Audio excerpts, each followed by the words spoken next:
मैं सत्ता का लालच, सत्ता की भूख नहीं है मेरे को सीएम की कुर्सी की भूख नहीं है। मैं पैसे कमाने नहीं आया। मैं नेता नहीं हूं, मेरी मोटी चमड़ी नहीं है। मेरे को फर्क पड़ता है।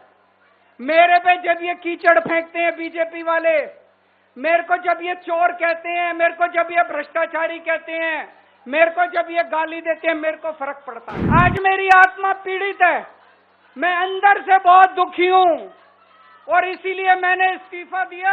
आज 10 साल के बाद जब मैंने इस्तीफा दिया है, थोड़े दिन में मैं सीएम का बंगला छोड़ दूंगा।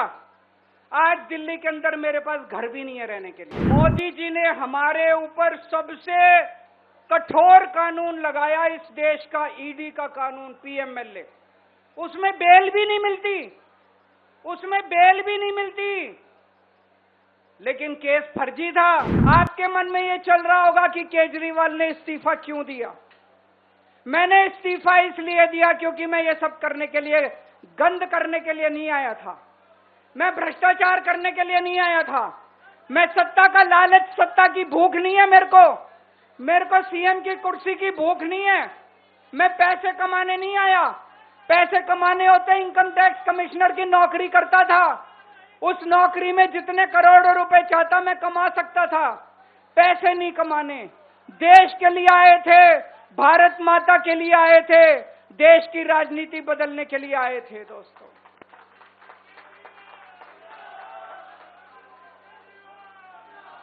इन नेताओं को फर्क नहीं पड़ता।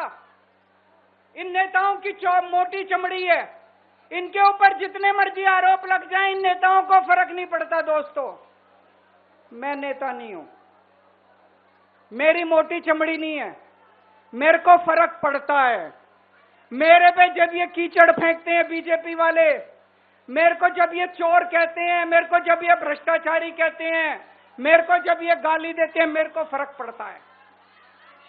आज मैं बहुत दुखी हूं, आज मेरी आत्मा पीड़ित है, मैं अंदर से बहुत दुखी हूं और इसीलिए मैंने इस्तीफा दिया।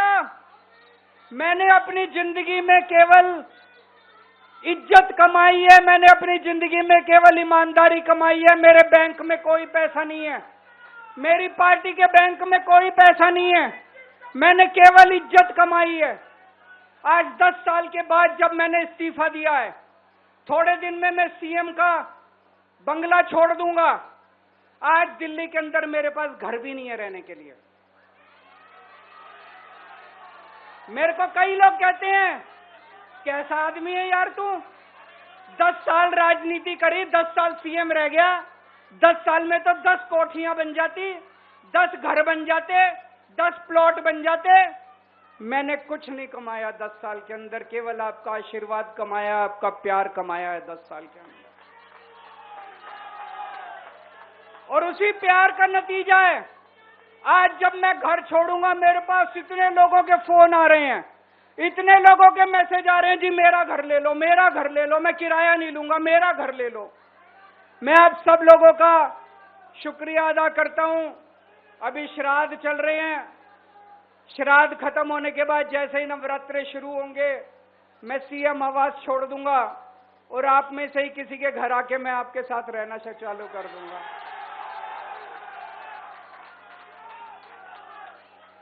इन्होंने, मोदी जी ने हमारे ऊपर सबसे कठोर कानून लगाया, इस देश का ईडी का कानून, पीएमएलए। उसमें बेल भी नहीं मिलती, उसमें बेल भी नहीं मिलती, लेकिन केस फर्जी था। मैं शुक्रिया अदा करता हूं सुप्रीम कोर्ट का, उन्होंने हम सबको बेल दे दी, क्योंकि उनको भी पता था कि केस खत्म है, केस बेकार है। उन्होंने हम सबको बेल दे दी। लेकिन जैसे मैंने कहा, मैंने केवल ईमान, जब मैं जेल से आया, मैंने मन में सोचा था, जब तक कोर्ट मेरे को बाइज्जत बरी नहीं कर देता, मैं दोबारा कुर्सी पे नहीं बैठूंगा। लेकिन मेरे को वकीलों ने कहा, ये केस अभी 8 साल चल सकता है, 10 साल चलेगा, 15 साल चलेगा, ये केस का कोई भरोसा नहीं है, ये केस अभी बहुत लंबा चलेगा। तो मैंने तय किया, मैं अपनी जनता की अदालत में जाऊंगा, जनता से पूछूंगा कि जनता मेरे को बताए कि मैं बेईमान हूं कि मैं ईमानदार हूं। मैं दाग के साथ नहीं जी सकता। दाग के साथ काम करना तो दूर की बात है, मैं इस दाग के साथ में जी भी नहीं सकता, मैं जिंदा भी नहीं रह सकता। मैं आपसे पूछना चाहता हूं, अगर मैं बेईमान होता, क्या मैं दिल्ली में बिजली फ्री कर सकता था? दिल्ली में बिजली फ्री करने के 3,000 करोड़ रुपए लगते हैं। अगर मैं बेईमान होता, ये 3,000 करोड़ रुपए खा जाता, बिजली फ्री करने की क्या जरूरत थी? अगर मैं बेईमान होता, क्या मैं महिलाओं का किराया फ्री करता? क्या जरूरत थी फ्री करने की? पैसे खा जाता सारे। अगर मैं बेईमान होता, क्या आपके बच्चों के लिए स्कूल बनवाता? सारे पैसे खा जाता। अगर मैं बेईमान होता, आपका इलाज मुफ्त करता, पैसे खा जाता सारे। इन लोगों की 22 राज्यों में सरकार है, 22 राज्यों में कहीं बिजली फ्री नहीं है।